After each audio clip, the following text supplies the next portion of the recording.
వేదికను అలంకరించినటువంటి గౌరవనీయులు మందకృష్ణ మాదిక్ గారికి, ఓయూ ఆత్మీయ గొంతుకలు డాక్టర్ దర్వేలన్న, నలిగట్టి శరత్చమర్ గారికి, అలాగే ఇక్కడున్నటువంటి అందరూ విద్యార్థి నాయకులకి జార్జి రెడ్డి పీడిఎస్యు తెలంగాణ రాష్ట్ర కమిటీ తరఫున ప్రత్యేకమైనటువంటి అభినందనలు తెలియజేస్తున్నాను.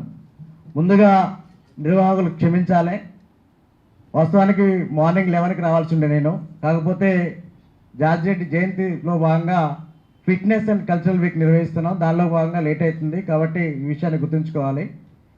మిత్రులారా, మాది ఎంఆర్పిఎస్ ఉద్యమం గురించి చెప్పాలంటే వాస్తవానికి నాకు 30 ఏళ్ళు ఉన్నాయి. ఇప్పుడు నేను పుట్టినప్పుడు స్టార్ట్ అయిన ఉద్యమము ఇప్పుడు ఎదుగుతూ ఉంటే 30 ఏళ్ళ కాలమైంది.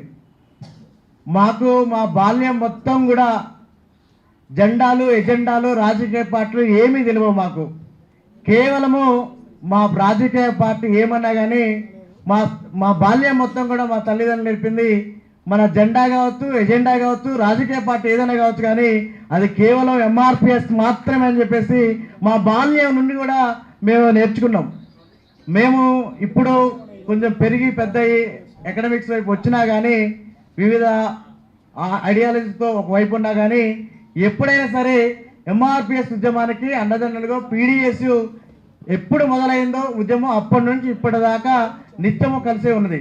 కాబట్టి యూనివర్సిటీ విద్యార్థులుగా, అలాగే యూనివర్సిటీకి సంబంధించిన ప్రపంచంలో ఏ ఉద్యమాలు చూసుకున్నా కానీ, పరిశోధించినా కానీ ఒక ప్రత్యేకమైనటువంటి స్థానానికి ఎంఆర్పిఎస్ ఉద్యమం అయితే ఉంటుంది.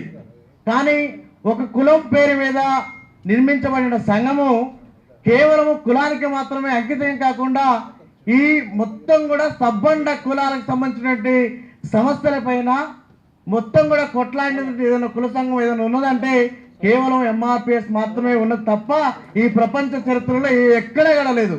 కాబట్టి ఏ కుల సంఘం తీసుకున్నా బౌండరీస్ గిరుచుకొని మాత్రమే పనిచేస్తున్నటువంటి పని ఉంది.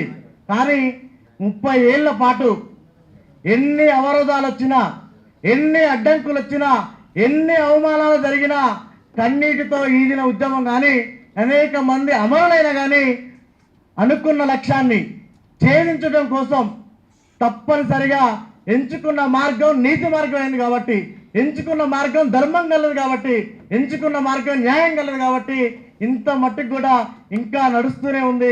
కాబట్టి న్యాయం గలది ఎప్పుడైనా సరే సజీవంగా ఉంటుంది నిదర్శనమే ఎంఆర్పిఎస్ ఉద్యమం. కాబట్టి ఎంఆర్పిఎస్ ఉద్యమము ఇప్పుడు కాదు, ఎప్పటికైనా సజీవంగానే ఉంటుంది. కాబట్టి మీరందరూ కూడా గమనించాలి మిత్రులారా, ఏ ఉద్యమైనా చూసుకుంటా కానీ వ్యక్తుల మీదనో, లేకపోతే ఒక సంఘాల మీదనో, లేకపోతే కొంతమంది మీదనే ఉంటుంది.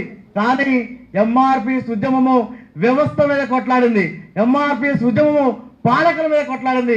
ఎంఆర్పిఎస్ ఉద్యమం ఏ రాజకీయ పార్టీ అధికారంలో ఉన్నా కానీ అనుకున్న లక్ష్యం కోసం మాత్రమే గిరిగీసుకొని కొట్లాడింది. ఆ కొట్లాడిన దాంట్లో 30 ఏళ్ల పాటు మొత్తం కూడా అవిరామంగా కొట్లాడిన త్యాగం ఏదైతుందో అది అందరం కూడా చాలా మట్టుకి మనందరం గుర్తు చేసుకోవాలి. నేటి తరం విద్యార్థులుగా, నేటి తరం విద్యార్థి నాయకులుగా లీడర్షిప్ అంటే ఎట్లా ఉండాలి, అనుకున్న లక్ష్యాన్ని ఛేదించే క్రమంలో తప్పనిసరిగా కృష్ణ మాదిక్ గారిని ఉంచాలనే ఆదర్శంగా తీసుకొని మూమెంట్స్ని క్రియేట్ చేయాలనేటువంటి ఆ ఆలోచనలోకి నేటి తరం మొత్తం కూడా ఈరోజు ఆలోచిస్తూ ఉంది. కాబట్టి మీరు ఎప్పటికైనా సరే మీ ఉద్యమాలు చరిత్రలో లిఖించబడ్డవి. ఇది భవిష్యత్ తరాలకి నాటు బాబాసాహెబ్ నుండి, బుద్ధుడి నుండి, పెరియార్ నుండి ఇప్పటిదాకా కూడా ఈ ఎవరైతే ఉన్నారో వాళ్ళతో పాటు తెలిసి స్థాయిలో మీరందరూ నిలిచిపోయారు. కాబట్టి ఇన్నేళ్ల పాటు ఈ ఉద్యమాన్ని కళ్ళగట్టుకొని కాపాడినటువంటి మీకు ప్రత్యేకమైనటువంటి పాదాభివందనం చేస్తా ఉన్నాను. ఎందుకంటే మీరు మా భవిష్యత్తు కోసం కొట్లాడారు. బాల్యంలో మాకు తెలియకపోవచ్చు, కానీ ఈరోజు యూనివర్సిటీ దాకా వచ్చిన తర్వాత అడుగున కూడా ఎన్ని కుట్రలు జరుగుతున్నాయో, ఎన్ని రకాలుగా ఇబ్బందులు పెడుతున్నారో అడ్మినిస్ట్రేటివ్ పదవులు ఉన్న అందరూ కూడా మేమందరం కూడా ప్రత్యక్షంగా ఉన్నాం. కానీ ఇన్నేళ్ల పాటు ప్రభుత్వాలను కావచ్చు ఎన్ని కుట్రలు చేసినా కానీ మూమెంట్ని ఇంతే పటిష్టంగా ఇంకా ఇంతకింతకు బలంగా చేసుకొని అనుకున్న లక్ష్యాన్ని ఛేదించి ఈరోజు ఈ దేశ ప్రధాని తీసుకొచ్చి మన ముందు ఆలింగనం చేసుకునేటువంటి పరిస్థితి తీసుకొచ్చిన మన ఆత్మీయులు, మన గౌరవనీయులు మందకృష్ణ మాదిక్ గారికి మరొకసారి అభినందన తెలియజేస్తూ, మీరు ఇచ్చిన మాటని, మీరు చేస్తున్న ప్రోగ్రామ్ని తప్పనిసరిగా తప్పకుండా మీ ప్రోగ్రాంలో కార్యాచరణలో భాగంగా జార్జి రెడ్డి పీడిఎస్ తెలంగాణ రాష్ట్ర కమిటీ ప్రత్యక్షంగా మీతో పాటు కలిసి నడుస్తామని చెప్పేసి ఈ అవకాశం ఇచ్చినటువంటి మా ఆత్మీయ అన్నలు దర్వేళ్ళన్న నలిగట్టి శరత్చమర్ అన్నకి ప్రత్యేకమైన అభినందన తెలియజేస్తూ ముగిస్తా ఉన్నాను. Thank you so much.